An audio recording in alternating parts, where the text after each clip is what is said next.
Bonjour à toutes et à tous, une fois par mois sur les ondes de RCF Liège et en vidéo, nous vous proposons des regards d'évêques sur le monde en général et sur l'Église en particulier, en 4 parties. Et aujourd'hui, en ce mois de novembre 2019, nous nous intéresserons à la 3e partie, c'est-à-dire la vie de l'Église en Belgique et ailleurs. Et comme d'habitude, Jean-Pierre Delville, évêque de Liège, est avec nous en studio. Bonjour Monseigneur. Bonjour Ralph. Alors, un sujet dont les médias parlent beaucoup et qui intéresse aussi l'Église, c'est évidemment l'avortement, la législation autour de l'avortement et aussi de l'euthanasie reste à la une des médias. Et dans ce premier domaine, les évêques de Belgique ont publié récemment un nouveau communiqué où ils rappellent leur refus d'étendre la loi sur l'avortement. Que dites-vous précisément dans ce document ? Voilà, donc les évêques sont vraiment préoccupés par cette proposition de loi qui risque de faire passer la possibilité de l'avortement jusqu'à 18 semaines après la conception, alors que maintenant c'est 12 semaines. C'est donc un élargissement très notable qui transforme l'avortement disons, d'une pratique médicale de généraliste à une pratique véritablement de chirurgien. À 18 semaines, donc 4 mois et demi, le fœtus est déjà un petit être constitué et donc pratiquement à peu de choses près, il serait viable comme prématuré s'il naissait à ce moment-là. Donc ça veut dire que au niveau de, je dirais, l'intervention médicale, on passe d'une intervention qui a un côté un peu banal ou généraliste à une intervention qui devient chirurgicale et quelque part plus dramatique, quoi. Alors évidemment, pour un chrétien, la loi, c'est pas la même chose que la morale. Pour nous, comme chrétiens, tout avortement est un problème moral. Certes, nous savons bien qu'il est très important de tenir compte de la situation de la maman et parfois de situations de désarroi. En même temps, nous croyons aussi qu'il ne faut pas banaliser l'avortement. Il est vrai que dès le début du christianisme, les chrétiens se sont singularisés en évitant justement l'avortement. On pourrait même se dire que la Vierge Marie, en quelque sorte, elle aurait été tentée d'avorter dans sa situation, puisqu'elle avait un enfant qui paraissait illégitime, mais elle ne l'a pas fait. Et c'est parce que Marie n'a pas avorté que Jésus est né. Et donc, au fait, le christianisme existe parce qu'il n'y a pas eu d'avortement, à un endroit, à une circonstance où, normalement, on aurait pu pratiquer habituellement un avortement dans la civilisation romaine. Donc, ça veut dire que c'est très important pour le chrétien d'avoir cet axe moral, mais c'est important aussi que la loi ne soit pas trop écartée de cet axe moral.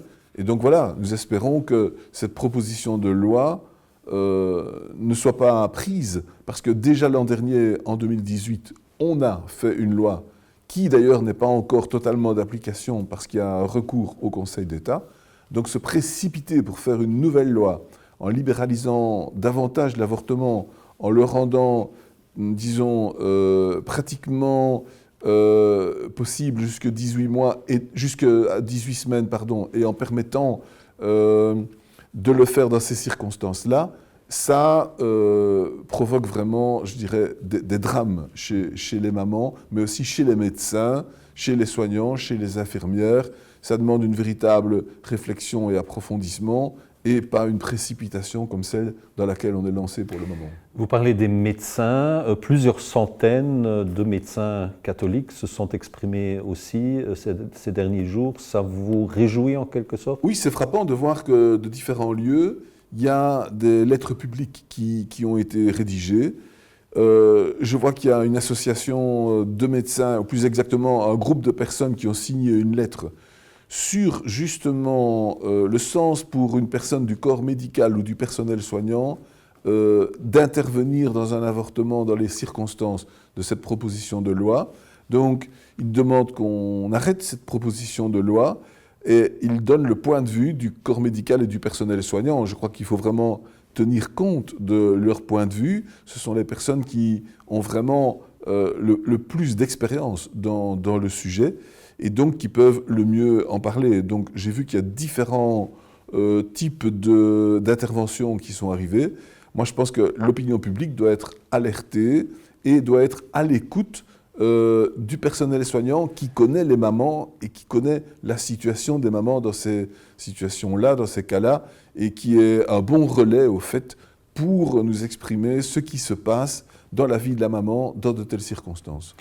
De l'Église en Belgique, passons à l'Église universelle. En fait, le pape François a réalisé une visite pastorale en Thaïlande et au Japon, des pays où le nombre de catholiques est relativement petit. Quel est votre bilan personnel de ce voyage papal? Je suppose que vous l'avez quand même un peu suivi. Oui, c'est frappant. C'est frappant de voir que le pape va dans des pays où les catholiques sont très peu nombreux. Donc, en Thaïlande, il y a quand même une communauté de 400 000 catholiques, paraît-il. Ils étaient très nombreux à la messe du pape, 60 000, mais aussi venus de quelques pays voisins. Donc vraiment, la mobilisation a été, je dirais, exceptionnelle. En fait, dans la société thaïlandaise, il y a beaucoup de dialogues interreligieux. Et les gens le disent. Les chrétiens, spécialement les catholiques, sont reconnus pour leurs, je dirais, compétences en matière d'école et d'enseignement, et aussi en matière d'engagement social. Et donc, c'est très important de tenir compte de la composante chrétienne catholique. Le pape a eu une homélie vraiment extraordinaire, où il est parti de la phrase d'évangile de Jésus qui parle de sa famille. On dit à Jésus, tiens, ta mère et tes frères sont là qui t'attendent. Et Jésus dit, mais qui sont ma mère et mes frères? Ce sont ceux qui font la volonté de Dieu. Et donc, quand on approfondit cette dernière phrase, ce que le pape a fait, on se rend compte que ma famille, c'est tous ceux qui font la volonté de Dieu. Donc, au fond, quelle que soit leur religion, c'est tous ceux qui sont en accord dans leur conscience avec la volonté de Dieu. Donc, disait le pape François, quand je viens ici, en Thaïlande, au Japon, je découvre des milliers de personnes qui font la volonté de Dieu. Et je suis content de comprendre qu'ils font partie de ma famille. Et donc je suis content d'être à leur table, de leur parler, d'échanger. Et nous pouvons alors dialoguer et nous communiquer ce que nous avons d'essentiel. Et je pense que dans les religions asiatiques, et spécialement le bouddhisme qui est beaucoup pratiqué en Thaïlande, il y a cette conscience de la transcendance, cette conscience d'une vie spirituelle nécessaire qui parfois échappe aux chrétiens et manque aux chrétiens qui versent soit dans l'activisme, soit parfois un peu dans l'indifférence. Donc il est important d'avoir cette conscience spirituelle qui est une caractéristique du bouddhisme et qui nourrit le christianisme. Et inversement, le bouddhisme a souvent besoin d'un apport d'engagement social pour lutter contre une certaine apathie, contre une certaine indifférence, par exemple aux inégalités sociales. Et en ce sens-là, il y a un apport aussi du christianisme qui se fait. Donc je pense que échanger ce qu'on a de meilleur permet à chacun de progresser et permet au message évangélique, qui est un message fondamental, bon pour tout être humain, voilà, d'imprégner les cultures et de créer une civilisation de l'amour. Donc je crois que c'est vraiment ça que le pape François veut promouvoir. Pour la troisième partie, on revient en Belgique. En fait, le pape François a nommé le cardinal Joseph de Kessel membre du Conseil pontifical pour la culture. Qu'est-ce que ça veut dire concrètement? Donc ça veut dire d'abord qu'un cardinal, c'est quelqu'un qui est engagé dans une congrégation romaine, un ministère donc de l'Église à Rome qui a une, je dirais, compétence internationale pour toute l'Église du monde entier.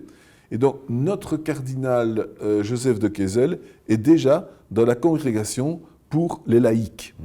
Donc, il a d'ailleurs eu la semaine dernière une présence d'une semaine à Rome, parce que c'était l'assemblée générale de cette congrégation, ce qu'on appelle une congrégation, justement, c'est-à-dire l'assemblée des cardinaux et des autres experts qui forment ce ministère dans son assemblée générale.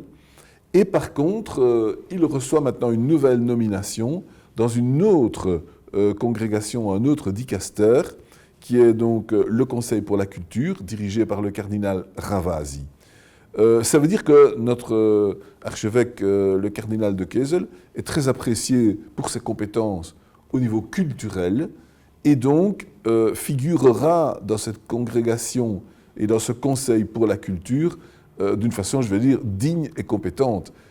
Il a une formation de professeur, il a enseigné la théologie, c'est quelqu'un qui lit énormément, qui a une capacité d'expression extraordinaire, qui est ouvert à toutes les cultures de tant de façons différentes.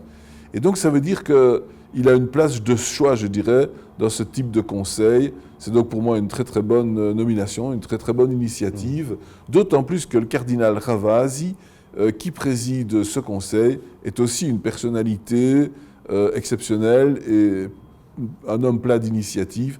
Donc je crois que voilà, notre cardinal fera vraiment un très bon travail là-bas.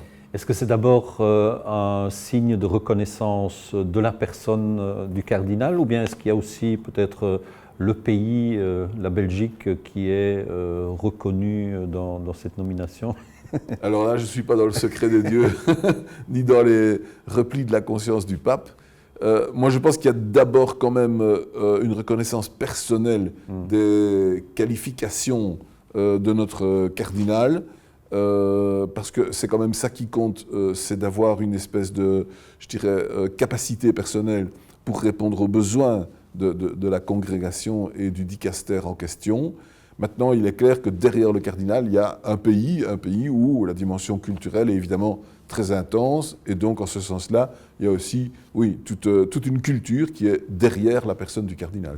Merci beaucoup, Monseigneur. C'était donc la troisième partie de l'émission Regard d'évêque de novembre 2019 en vidéo comme chaque mois. Je vous rappelle que vous trouverez les autres parties sur le site du diocèse de Liège, sur la page Facebook de RCF Liège et du diocèse et aussi sur notre chaîne YouTube. Et pour nous contacter, les coordonnées vont apparaître tout de suite sur votre écran. Portez-vous bien et à bientôt.